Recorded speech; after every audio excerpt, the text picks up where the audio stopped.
Talaga bang ganito nakatindi mangopya ang Pilipinas? Ito ang mga mapanghamak na salitang binitawan ng arkitektong Olandes na si Vincent bago siya bumisita sa nayong Olandes sa Laguna. Para sa kanya, ang isang pasilidad na basta-basta lang kumokopya sa kultura ng kanyang bayan ay hindi karapat-dapat tingnan. Ngunit, sa sandaling tumuntong siya sa loob ng parke, ang kanyang ekspresyon ay nanigas. Ano ang nangyari? Halina't alamin natin. Pebrero 2024. Isang mag-asawa ang lumapag sa Ninoy Aquino International Airport, NE. Sila ay sina Vincent van der Berg, isang arkitekto mula sa Amsterdam na nasa edad 40, isang eksperto sa pag-restore ng mga makasaysayang gusali sa kanyang bansa. Ang kanyang asawa, si Elena, ay may malalim na interes sa kulturang Pilipino. Vincent, ang biyaheng ito, nakaka-excite, masiglang sabi ni Elena. Ngunit, ang mukha ni Vincent ay nanatiling matigas. Sagot niya na tila wala sa sarili. Nilibot nila ang Maynila, ang Taal Leyte, at iba pang mga pasyalan, at natunghayan ang kulturang Pilipino. Sa bawat pagbisita nila sa mga lumang simbahan o makasaysayang pook, si Elena ay napapahanga. Nakakabilib. Ang mga gusali na daan-daang taon na, ang ganda pa rin ng pagkakapreserba. Maging si Vincent ay nagbigay ng bahagyang papuri sa tradisyonal na arkitektura ng Pilipinas. Ngunit sa puso niya, nanatili ang kanyang yabang bilang isang arkitekto. Naniniwala siyang iba ang tunay sa replika. Sa ika-5 araw ng kanilang biyahe, bumiyahe sila mula Maynila patungong Laguna. Habang tinitingnan ni Elena ang mga kapatagan ng Timog Luzon mula sa bintana, binuklat niya ang kanilang guidebook. Vincent, bukas, punta tayo sa nayong Olandes. Sa sandaling marinig ito, kumunot ang noo ni Vincent. Nayong Olandes? Hindi ba iyan isang theme park na may estilong Dutch? Sabi rito, ni-recreate daw nila ang mga kalye ng Holland. Minsan lang tayo mapunta sa Laguna, gusto kong makita. Habang tinitingnan ang nananabik na mga mata ni Elena, bumuntong hininga si Vincent. Elena, hindi mo naintindihan. May bahid ng inis sa kanyang boses. Paano muling lilikhain ng mga Pilipino ang arkitektura ng Holland? Sa pinakamagaling na, isa lang yang murang replika para sa mga turista. Pero nakasulat dito, kinikilala daw ito ng gobyerno ng Holland, giit ni Elena, habang tinuturo ang guidebook. Ngumisi si Vincent. Kinikilala? Baka commercial permit lang yan. Hindi ibig sabihin na naintindihan nila ang tunay na halaga. Hindi mo pa nga nakikita, hinuhusgahan mo na, may inis na sabi ni Elena. Ngunit hindi nagpatinag si Vincent. 30 taon na akong nagtatrabaho sa mga makasaysayang gusali ng Holland. Alam ko ang kahulugan ng bawat bloke ng ladrilyo, ng bawat kwadro ng bintana. Tumingin siya sa labas. Kahit anong pagsisikap ng mga Pilipino, hindi nila mauunawaan ang lalim na yon. Sigurado ako, isa lang yang mababaw na pasilidad na puro itsura. Hindi na nakaimik si Elena. Alam niyang matigas ang ulo ng kanyang asawa. Pagdating nila sa Laguna at pagka-check-in sa hotel, hindi pa rin sumusuko si Elena. Kahit sandali lang bukas. Kung hindi mo magustuhan, umalis tayo agad. Napipilitang pumayag si Vincent. CJ. Pero kung tama ang hinala ko, wag mo na akong muling aayain sa mga ganitong lugar. Kinabukasan, sumakay sila ng shuttle papuntang nayong Olandes. Pagdating sa pasukan, bahagyang napansin ni Vincent ang istasyon na gawa sa pulang ladrilyo. Pulang ladrilyo.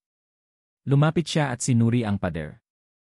Yelen, nakuha nila ang atmosphere. Pero mabilis siyang naging malamig muli. Hanggang sa labas lang to. Sa loob, ordinaryong istasyon lang yan nagawa ng Pilipino. Nang makita ang presyo ng tiket sa bintana, lalong kumunot ang noo ni Vincent. 3,000 piso. Ang mahal naman para sa isang theme park. Siguro, ibig sabihin niyan, tiwala sila sa kalidad, positibong sabi ni Elena. Yumeling si Vincent. Hindi. Baka naman nanloloko lang sila ng presyo. Gusto lang nilang kumita mula sa mga turista. Habang bumibili ng tiket, bumulong siya, ang presyong yan para sa ganyang klaseng pasilidad. Habang naglalakad patungo sa entrance gate, kinuha ni Vincent ang kanyang telepono. Binuksan niya ang group chat nila ng mga kaibigang arkitekto sa Holland at nag-type, papunta na ako sa peke na Dutch theme park ng Pilipinas. I-update ko kayo mamaya kung gaano ito ka-cheap. Mabilis siyang nakatanggap ng tugon. Haha, sige lang. Asahan namin yan. Mag-picture ka. Siguradong katatawanan yan. Isang mapanghamak na ngiti ang lumitaw sa mukha ni Vincent. Padadalhan ko kayo ng maraming litrato. Vincent, mag-relax ka naman. Minsan lang to, nag-aalalang sabi ni Elena. Ngunit malamig na sumagot si Vincent, huwag kang umasa. Kapag mataas ang inaasahan mo, mas malaki ang pagkabigo. Mas mabuti nang sa simula pa lang, wala ka nang inaasahan. Ang kanyang mga mata ay puno ng malinaw na pangmamaliit. Bago pumasok sa gate, huminto si Vincent. Inihanda niya ang kanyang sarili, gamit ang kanyang mapanuring mata bilang arkitekto, upang suriin ang tanawing makikita. CJ, ipakita niyo sa akin kung gaano ka-cheap ang gawan niyo. Walang bahid ng pag-asa sa kanyang boses. Tanging ang kasiguraduhan na siya ay mabibigo. Pagkalagpas sa gate, bumungad sa kanila ang isang malaking gusaling gawa sa pulang ladrilyo. Nanlaki ang mata ni Elena. Wow, ang ganda! Ngunit ang ekspresyon ni Vincent ay hindi nagbago. Lumapit siya sa pader, hinaplos ito ng kanyang mga daliri. Pulang ladrilyo. Yenan, ang itsura, hindi masama. Kahit sinabi niya ito, ang kanyang tingin ay nanatiling malamig. Pero panimula pa lang to.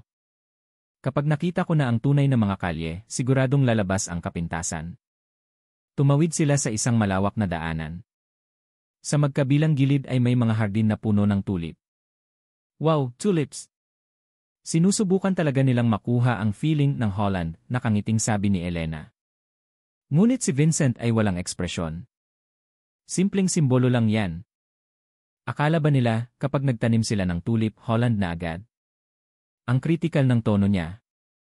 Pati ang ayos ng kulay, basta-basta lang. Ang tunay na hardin sa Holland ay may mas masusing kalkulasyon. Nawalan na ng lakas si Elena na makipagtalo. Habang nagpapatuloy, nakita nila ang unang gusali. Puting pader, pulang bubong, kahoy na mga bintana. Tunay ngang istilong Dutch. Huminto si Vincent at tinitigan ang buong gusali. Pagkatapos ng ilang segundo, nagsalita siya. Yenan, mas maganda kaysa sa inaasahan ko. Di ba, umaasang tanong ni Elena. Yumeling si Vincent. Hindi. Parang may off pa rin. Lumapit siya sa gusali at sinimulang suriin ang mga detalye. Tingnan mo tong bintana. Ang proporsyon, ang weird. Hindi tutugma sa estilo ng 17th century na Dutch architecture. Siguro may pagkakaiba lang ng 1 o 2 sentimetro, pero sa mata ng isang arkitekto, kitang-kita yon. Nagpatuloy si Vincent. Pati ang kulay ng pader, iba. Ang tunay na puti sa mga gusali ng Holland ay may mas malalim na shade. Napabuntong hininga si Elena. Ikaw naman, ang mga ordinaryong tao, hindi naman mapapansin ang ganyang kaliit na detalye. Kaya nga yan ang problema, giit ni Vincent. Hindi nila naiintindihan ang diwa. Ginagaya lang nila ang anyo. Ito na ang limitasyon ng kultura ng panggagaya ng Pilipino. Kinuha niya ang kanyang telepono at kinunan ng litrato ang gusali, plano niyang ipadala sa kanyang mga kaibigan.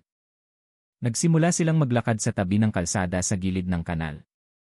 May mga bangkang naglalayag, nagdadala ng mga turista.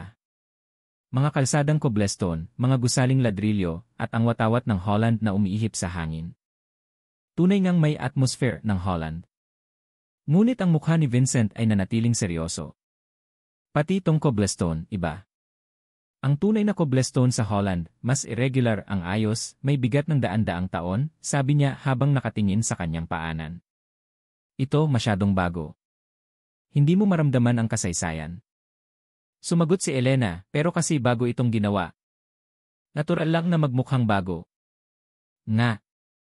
At iyon ang dahilan kung bakit hindi ito magiging tunay, malamig na sagot ni Vincent.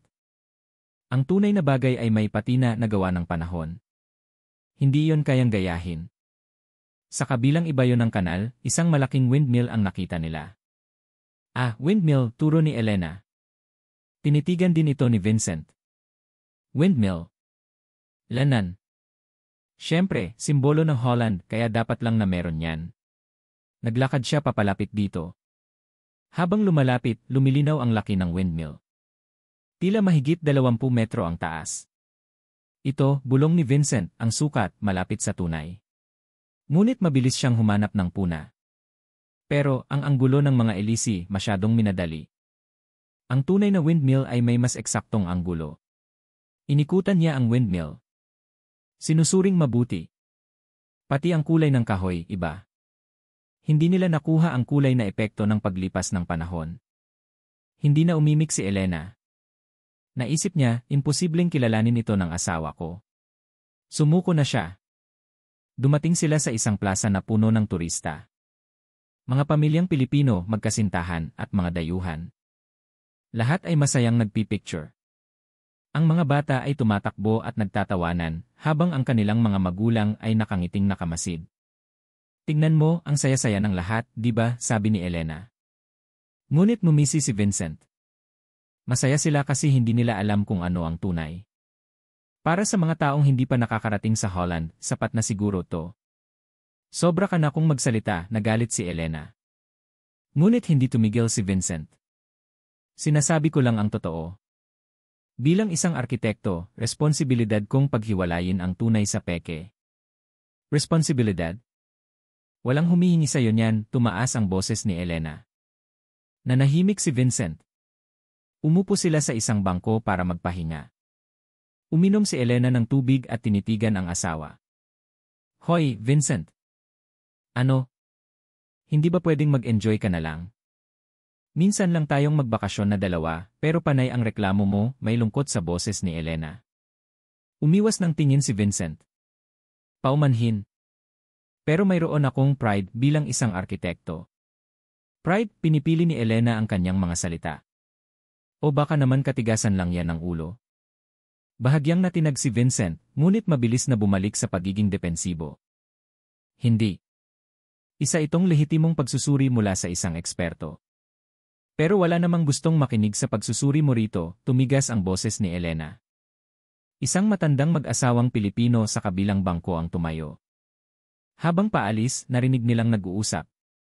Ang ganda talaga rito sa nayong Olandes, no? Nga. Kahit ilang beses na akong bumalik, hindi nakakasawa. Sa susunod, dalhin natin ang mga apo natin. Nang marinig ito, bumulong si Vincent, opinyon lang yan ng mga Pilipino. Pinandilatan siya ni Elena. Narinig ko iyon. Ang bastos mo talaga. Tumayo si Elena at hinila ang asawa.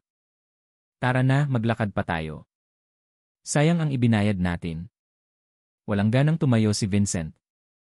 CJ. Pero wag ka nang umasa. Wala na akong inaasahan, may pagkayamot na sa boss ni Elena. Muli silang naglakad, tinahak ang daan sa tabi ng kanal patungo sa susunod na lugar. Ang mga mata ni Vincent ay nanatiling mapanuri, sinusubukang humanap ng kapintasan sa bawat gusali. Talagang hindi pwede. Kahit saan ako tumingin, malayo sa tunay, nakumbinsi niya ang sarili. Pati ang lapad ng kanal na to, iba. Ang mga kanal sa Amsterdam, mas makipot. Hindi na sumasagot si Elena. Tahimik na lang siyang sumusunod sa likod. Sumandal si Vincent sa isang tulay, pinagmasdan ang tubig. Pati ang kulay ng tubig, iba. Ang tunay, mas deep green. Patuloy siyang pumuna na tila nagsasalita sa sarili. Hindi na para sa iba, kundi para kumpirmahin ang sarili niyang paniniwala. Gayunpaman, hindi niya alam na ang susunod na tanawin ay yayanig sa kanyang buong pagkatao. Ito ang sandaling wawasak sa lahat ng kanyang kasiguraduhan. Sa dulo ng kanal, natatanaw na ang pasukan sa susunod na zona. Naglakad si Vincent patungo roon, ang mukha ay may bakas pa rin ng pamamaliit. Pagpasok sa susunod na lugar, bahagyang nagbago ang paligid. Ang mga gusali ay masiksikan, nagbibigay ng pakiramdam ng isang tunay na bayan. Si Vincent ay mapanuri pa ring luminga-linga. Tingnan mo. Hindi pa rin pino. Tinuro niya ang isang gusali. Ang pagkakalatag ng mga ladrilyo, iba sa tunay na estilong Dutch. Ngunit sa sandaling iyon, nang dumampi ang kamay ni Vincent sa pader ng gusali. Nagbago ang kanyang ekspresyon. Ano? To, bulong niya. Ang tekstura ng ladrilyo. Bakit? Nagtatakang tanong ni Elena. Hindi sumagot si Vincent. Patuloy niyang hinaplos ang pader. Pagkatapos, sinundan ng kanyang mga daliri ang siwang sa pagitan ng bawat ladrilyo. Ang pakiramdam na to. Impossible. Umikot siya sa kanto ng gusali, sinuri ang kabilang pader. Hindi. Ako. Makapaniwala. Nararamdaman ng kanyang mga daliri ang bahagyang texture sa ibabaw ng mga ladrilyo. Hindi ito bagong ladrilyo na gawa ng makina. Ito ang tekstura ng tunay at makalumang ladrilyo. Nagmamadaling binasa ni Vincent ang karatula sa malapit. Nakasulat doon, ang mga ladrilyong ginamit sa pasilidad na ito ay direktang inangkat mula sa Holland. Kasama rito ang mga makasaysayang ladrilyo na aktwal na ginamit mula ika-17 hanggang ika-19 na siglo. Nanlaki ang mga mata ni Vincent. Inangkat. Mula sa Holland. Hindi makapaniwala, muli niyang hinawakan ang pader. Kaya pala. Ganito ang pakiramdam. Nagsimulang bumilis ang tibok ng kanyang puso. Hindi lang to panggagaya. Gumagamit sila ng tunay na materyales. Kita mo na, masayang sabi ni Elena. Seryoso pala sila. Ngunit si Vincent ay nagdududa pa rin. Hindi. Baka yung ladrilyo lang. Ang ibang parte, siguradong iba. Sinubukan niyang itago ang kanyang pagkabigla. Nagpatuloy sila sa paglalakad at nakita ang isang maliit na Watergate sluice sa kanal. Tumakbo si Vincent sa tabi nito. Sinuri niya ang istruktura, ang mekanismo ng pagbubukas at pagsara, ang pagkakakabit ng mga kahoy, ang mga metal na gamit. Matapos suriin ang bawat detalye, bumulong si Vincent, ito. Ika-17 siglong estilong Dutch. Nanginginig ang kanyang boses. Ang istrukturang to, parehong-pareho sa mga lumang kanal sa Amsterdam. Lumuhod siya sa tabi nito, sinuri ang mga dugtungan ng kahoy. Ang paraan ng pagkakarpintero. Ito yung teknik na nawala na sa modernong panahon. Magaling ba yon? Tanong ni Elena. Sobra, sagot ni Vincent. Ang disenyong yan halos hindi na ginagamit ngayon. Kung hindi mo sasaliksikin ang mga lumang talaan, hindi mo to magagaya. At mukhang gumagana pa. Nalilito si Vincent. Ang lugar na akala niya ay isang simpleng theme park ay ginawa sa paraang hindi niya sukat akalain. Impossible. Baka nagkataon lang, bulong niya sa sarili, sinusubukang kumbinsihin ang sarili. Ngunit ang boses niya ay wala ng katiyakan. At ang sumunod niyang nakita ang tuluyang dumurog sa paniniwalang iyon. Habang papalapit sa isang gusali sa plaza, napako ang tingin ni Vincent sa kwadro ng bintana. Ito ang Rotterdam-style na bintana. Lumapit siya. Ito yung estilong ginagamit sa mga bahay ng mayayamang mga ngalakal noong ika-18 siglo. Hindi pa rin maintindihan ni Elena kung bakit siya gulat na gulat. Bihira ba yan? Kung bihira, halos pasigaw na sagot ni Vincent. Ang estilong to, halos hindi mo na makikita kahit sa Holland. Karamihan ay nawala na dahil sa gyera at urban renewal. Nanginginig ang mga kamay ni Vincent. Sa mga libro ko lang to nakita. Hinawakan niya ang kwadro ng bintana. Pero ang tunay na bagay. Nandito. Sinuri niya ang detalye, ang mga ukit, ang pagkakadugtong ng kahoy, ang pagkakakabit ng salamin. Lahat ay tapat sa makasaysayang estilo. Paano? Paano nila nalamang gawin to ng ganito ka-eksakto? Nalilito si Vincent. Nangingilid ang luha sa kanyang mga mata. Sa loob ng 30 taon niya bilang arkitekto, ito ang mga nawawalang estilo na lagi niyang pinanghihinayangan. Hoy, sabi ni Elena, may staff doon no? Magtanong ka kaya? Nilapitan ni Vincent ang isang Pilipinong staff. Excuse me, pwede bang magtanong tungkol sa gusaling ito? Magalang na sumagot ang staff. Opo, sir. Noong kasagsagan po ng paghahanda para sa pagbubukas, inimbitahan po namin ang mga eksperto sa kasaysayan ng arkitektura mula sa Holland para sa disenyo. Eksperto? Opo. Ilang mga arkitekto at historiador po mula sa Holland. Inabot po ng 3 taon ang disenyo at konsultasyon. Hindi makapagsalita si Vincent. Nagpatuloy ang staff. Pati ang mga kahoy na ginamit ay inangkat pa mula sa Holland. Pinili po yung kaparehong klase ng puno at ginawa gamit ang parehong proseso ng pagmanufacture.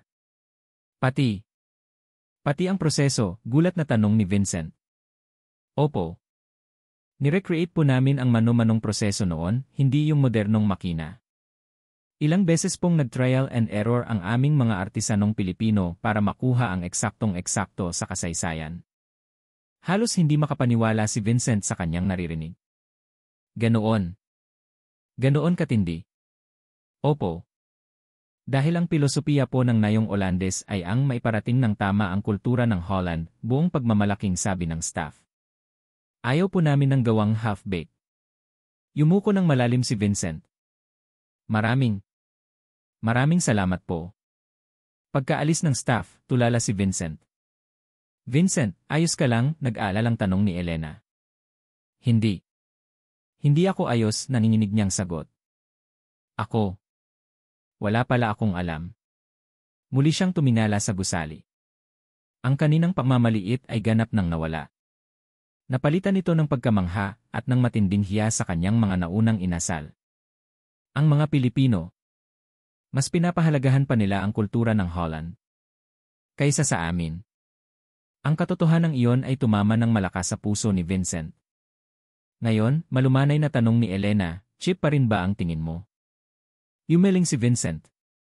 Hindi. Hindi ito cheap. Napilitan siyang aminin. Ito ang tunay. Paos ang kanyang boses. Ngunit pagkatapos nito, isang mas malaking sorpresa pa ang naghihintay, isang bagay na babago sa kanyang buhay. Nagsimulang humakbang si Vincent. Hindi na para pumuna, kundi para kumpirmahin ang katotohanan. Para aminin ang kanyang pagkakamali. Ano ang masasabi ninyo sa ganitong level ng dedikasyon ng Nayong Olandes? Paki-comment naman sa ibaba. Nagpatuloy sila sa paglalakad hanggang sa bumungad sa kanila ang isang napakalaking gusali. Ang palasyo ng Nayong Olandes, isang replika ng palasyo ng Royal Family ng Holland. Tumingala si Vincent sa napakagandang istruktura. Ito. Ang kanyang mga paa ay kusa siyang dinala palapit dito. Tahimik na sumunod si Elena. Sa sandaling tumayo sila sa harap ng palasyo, napasinghap si Vincent. Impossible. Ang pagiging tapat. Ang itsura ng gusali ay halos perpektong katulad ng palasyo ng Huis ten Bosch sa Holland. Ang pagkakaayos ng mga bintana, ang mga dekorasyon sa haligi, ang hugis ng bubong. Lahat ay napaka-eksakto. Hindi ka panipaniwala, bulong ni Vincent. Ang tunay na palasyo. Hindi yan bukas sa publiko. Bilang arkitekto, nakita ko na ang labas nito sa mga talaan, pero ang detalyadong impormasyon sa loob ay halos hindi inilalabas. Paano? Paano nakuha ng mga Pilipino ang impormasyon sa loob? Paglapit nila sa pasukan, magalang silang binati ng staff. Welcome po sa palasyo ng Nayong Olandes. Nagtanong si Vincent, ang gusaling ito. Replika ba ito ng tunay na palasyo? Opo, sir. Nakuha po namin ang opisyal na permiso mula sa Dutch Royal Family para maging tapat na replika ng palasyo ni dating Queen Beatrix. Ang paliwanag ng staff ay nagpatulala kay Vincent. Permiso. Mula sa Royal Family. Opo. Ang mismong mahal na reyna noon ang nagbigay ng permiso na gamitin ang pangalan ng palasyo bilang pagkilala sa pasilidad na ito. Hindi makapagsalita si Vincent. Kung ang Royal Family na ang nagbigay ng basbas, ibig sabihin ay kinikilala nila ang lugar na ito. Pagpasok sa loob ng palasyo, mas malaking sorpresa ang naghihintay. Sahig na gawa sa marmol, naglalakihang mga chandelier na kristal, at mga painting sa dingding. Ang lahat ay nagbigay ng pakiramdam na sila ay nasa tunay na palasyo. Dahan-dahang naglakad si Vincent. Ang marmol na to, yumuko siya para suriin ang texture. Ito. Yung Carrara marble galing Italia. Tunay, gulat na sabi ni Elena. Tunay. Tumayo si Vincent at tumingala. Ang chandelier na to. 18th century Bohemian glass style. Ang kanyang mga mata ay hindi na mapanuri, kundi puno na ng purong paghanga. Umakyat sila sa ikalawang palapag, sa mga silid na ginagaya ang tirahan ng Royal Family. Nakasabit sa mga dingding ang mga landscape painting ng Holland. Lumapit si Vincent sa isang painting. Ito. Estilo ng 17th century Dutch school. Tinitigan niya ang painting, isang tipikal na tanawin ng Golden Age na nagpapakita ng windmill at kanal. At bigla napansin niya. Pamilyar ang tanawing ito. Teka. Ang tanawing to. Nagsimulang bumilis ang tibok ng kanyang puso. Ito. Ito yung bayan kung saan ako lumaki. Si Vincent ay lumaki sa isang suburb ng Rotterdam noong dekada 70. Ang kanal, ang maliit na bahay, ang windmill at ang kalsadang cobblestone. Iyon ang kanyang tanawin tuwing umaga. Ngunit ang tanawing iyon ay ganap na nawala noong dekada 80 dahil sa urban renewal. Ang mga lumang gusali ay giniba at pinalitan ng mga modernong apartment. Ilang beses nang pinangarap ni Vincent na muling makita ang tanawing iyon. Ngunit matagal na siyang sumuko, iniisip na imposible na. Paano? Nanginginig ang kamay niyang binasa ang paliwanag sa tabi ng painting. Ang painting na ito ay naglalarawan sa isang makasaysayang kalye sa labas ng Rotterdam na giniba noong dekada 1980. Tumulo ang luha ni Vincent. Ang bayan ko. Ang bayang kinalakihan ko. Nandito. Nagulat si Elena at tumakbo palapit. Vincent! Anong nangyari? Elena! Ang painting na to. Ang lugar na to. Dito ako lumaki, nanginginig niyang sabi. Ito yung tanawin na nakikita ko tuwing umaga. Diyos ko, naantig si Elena. Pero, bakit? Bakit ito nandito sa Pilipinas? Muling binasa ni Vincent ang paliwanag. Nang itinatayo ang nayong Olandes, naglakbay ang aming team sa iba't ibang lugar sa Holland upang kolektahin ang mga talaan ng mga tanawing malapit nang mawala. Mga litrato, blueprint, painting at lahat ng datos ay kinalap at ininatan dito sa pasilidad na ito. Natulala si Vincent. Ang mga Pilipino. Ininatan nila yung mga bagay na sinira natin. Lumapit siya sa bintana. Sa labas, ang tanawin ng nayong Olandes. Ang kanal, ang mga gusaling ladrilyo, ang cobblestone, at ang windmill. Ito ay eksaktong katulad ng nasa painting. Hindi ka panipaniwala, bulong ni Vincent. Hindi lang ang painting ang ni-recreate nila. Binuo nilang muli ang buong bayan. Marahang ipinatong ni Elena ang kanyang kamay sa balikat ni Vincent. Vincent! Ano yung sinabi mo kanina? Sabi ko. Isa tong cheap na replika, sagot niya, puno ng hiya. Tingin mo pa rin ba? Yumeling si Vincent. Hindi. Hindi ito replika. Tumingin siya sa labas ng bintana. Ito ay preservation. Preservation. Ininatan ng mga Pilipino para sa kinabukasan ang kulturang tinalikuran na natin. Muli niyang hinarap ang painting at yumuko ng malalim. Salamat. Hindi niya alam kung kanino ito sinasabi, sa mga taong bumuo ng lugar, sa mga Pilipinong nagpahalaga sa kultura ng Holland, o sa lahat ng taong nag-iwan ng alaala ng kanyang nawawalang bayan dito. Lumapit ang isang staff at nagbigay ng karagdagang paliwanag. Sir, sa totoo lang po, nagkaroon ng maliit na pagkakamali noong ginagawa ito. Pagkakamali?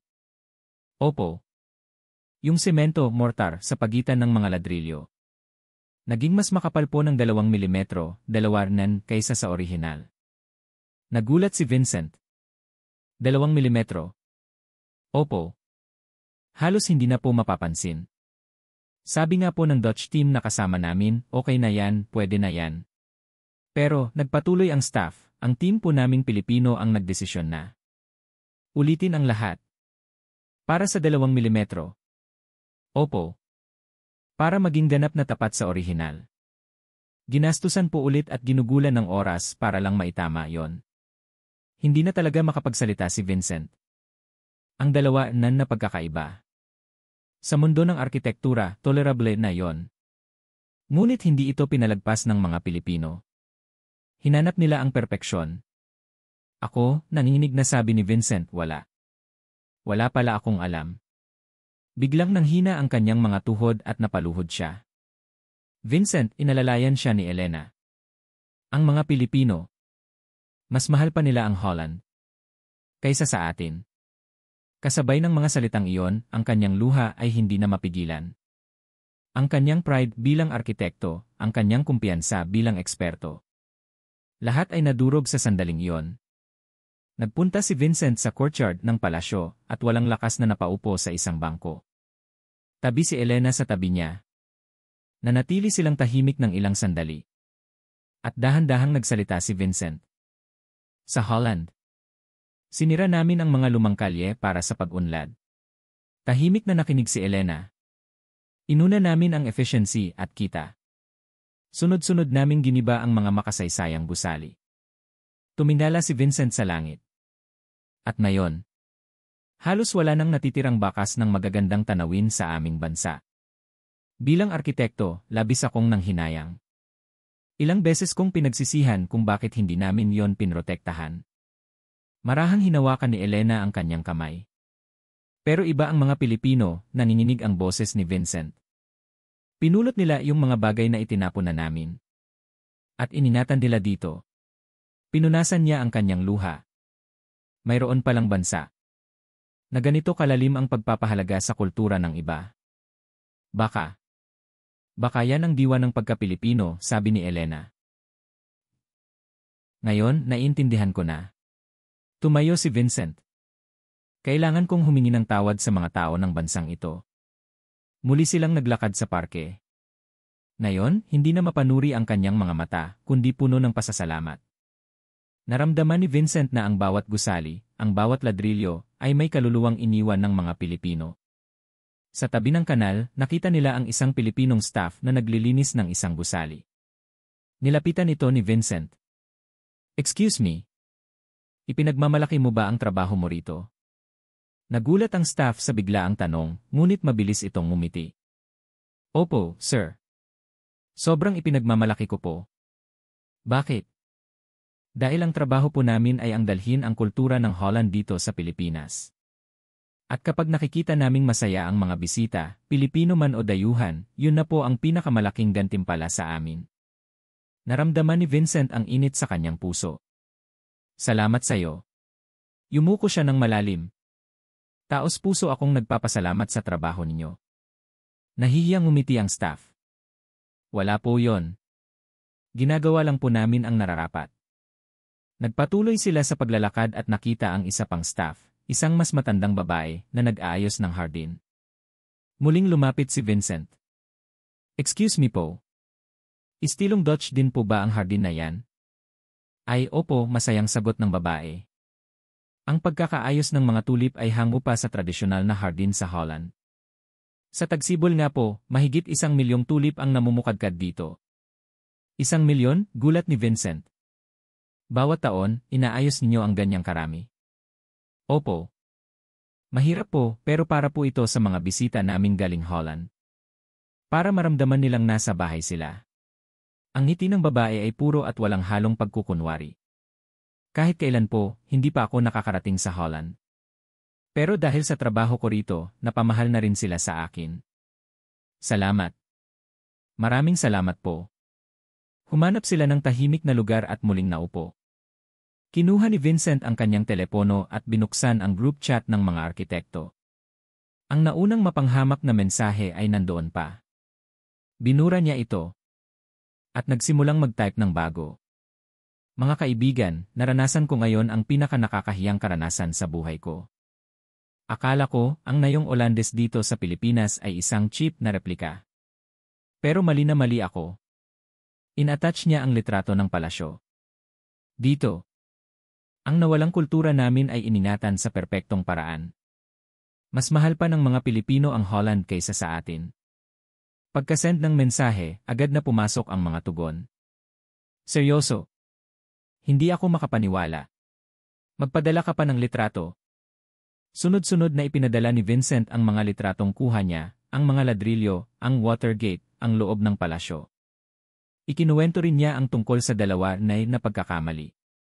Ang reaksyon ng kanyang mga kaibigan ay puno ng pagkamangha at paghanga. Ito ang tunay.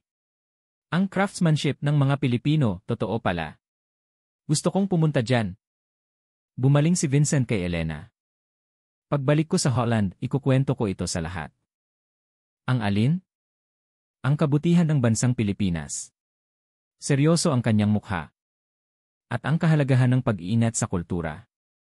Ngumiti si Elena. Nagbago ka na. Nagbago ako. Ngumiti rin si Vincent. May mahalaga akong natutunan sa mga Pilipino ngayon. Na ang pag-iingat sa kultura ay hindi lang pag-alala sa nakaraan. Ito ay para sa mga taong mabubuhay sa hinaharap upang may maiwan sa kanila. Inilibot niya ang kanyang tingin. Inakala nating ang pag-unlad ay ang pagtalikod sa nakaraan. Pero iba ang mga Pilipino. Niyakap nila ang nakaraan habang lumilikha ng kinabukasan. Dapit hapon na. Ang kulay kahel na sikat ng araw ay tumatama sa mga pulang ladrilyo. Ang tanawin ay parang dapit hapon sa Holland. Tumayo si Vincent at kinuha ang kamay ni Elena. Tara. Maglakad pa tayo. CJ. Magkahawak kamay, muli silang humakbang, ang kanilang mga anino ay humahaba sa mga kalyeng Olandes. Kayo, ano ang masasabi ninyo sa ganitong pag-ugali ng Pilipinas na pangalagaan ang kultura at ipasa ito sa hinaharap? Paki-comment naman ang inyong mga saloobin. Pagbalik ni Vincent at Elena sa hotel, naupo si Vincent sa kama at binuksan ang kanyang laptop. Mayroon siyang isang sikat na blog tungkol sa arkitektura. Sinimulan niyang isulat ang kanyang karanasan. Ngayong araw, natagpuan kong muli ang aking bayan.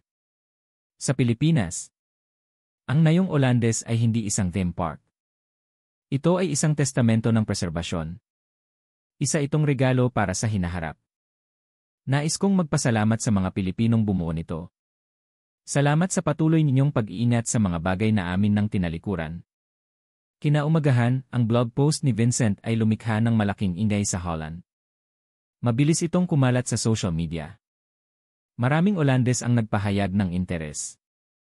Totoo bang may ganyang lugar? Gusto kong makita.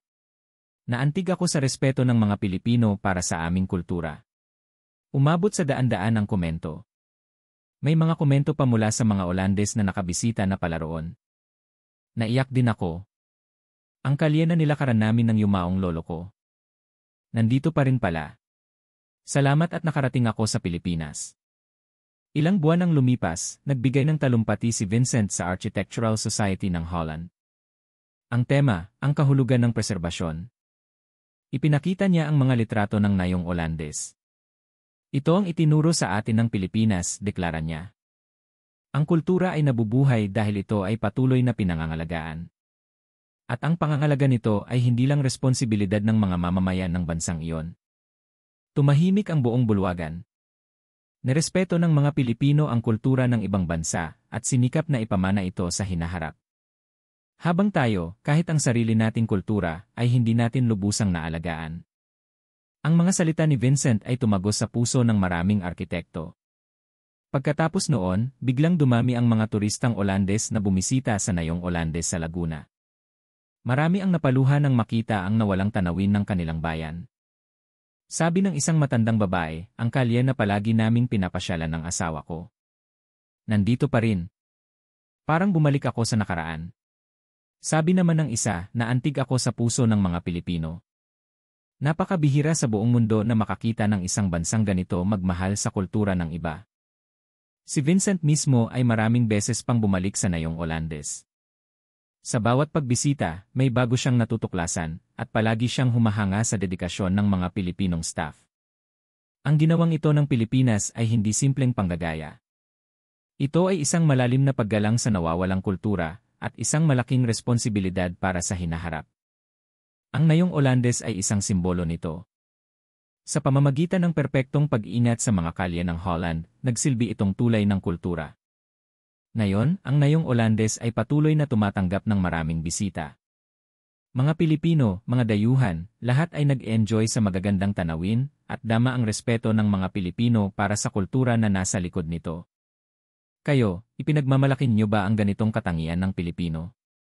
Muli nating isipin ang kahalagahan ng pag-iingat sa kultura. Ang Nayong Olandes ang nagpakita sa atin ng sagot. Ano sa tingin niyo? Hanggang dito na lang ang ating kwento. Mangyaring i-post ang inyong mga saloobin at damdamin